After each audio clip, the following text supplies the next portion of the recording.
Sa gitna ng mga hakbang para matiyak ang sapat na supply ng kuryente sa kabila ng banta ng climate change, sino mag-aakala na pwede rin palang makalikha ng energy ang simpleng pagpedal sa bisikleta? Tara, let's change the game at alamin kung paano gumagana ang power bike.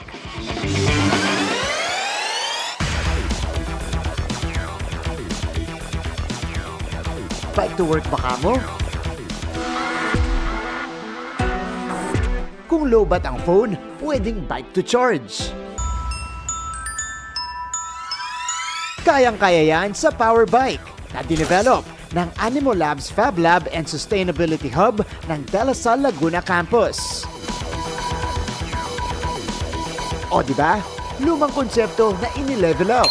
Yung theory niya, basically, pagka nagpedal ang isang tao, nag-output siya ng energy or power. Typically, pag nagpepedal tayo, depende sa tao, but more or less, nakaka-generate tayo ng mga roughly between mga 100 watts. May naka-install kami na voltage at current meter para pwede namin ma-measure kung ilan yung power na na-generate niya. O yan o, pag nagpipedal ka at least yan, kahit medyo mabagal, at least 12 volts na sir. Ang minimum. Nakaka-generate naman tayo, wala pa tayo masyadong effort.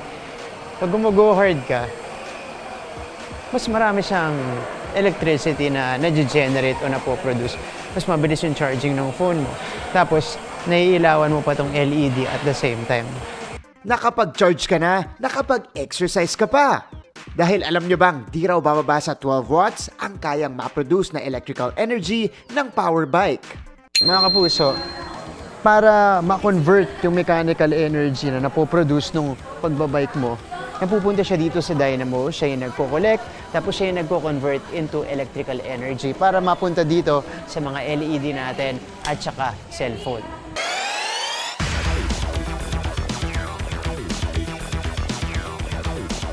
May extra challenge pang hatid ang proyekto para pwedeng itodo ang ehersisyo. Magbabike ka, walang ilaw, nararamdaman mo kung gaano kahirap siya ipedal. Ngayon, habang nag-a-add ka ng mga ilaw, mararamdaman mo na pahirap ng pahirap yung pagpedal mo. So, ibig sabihin nun, nagbigay ka lang ng mas maraming energy para ma-convert siya into light. There you have it mga kapuso, an important innovation as we pedal our way towards renewable energy. Para sa GMA Integrated News, ako si Martin Javier. Changing the game!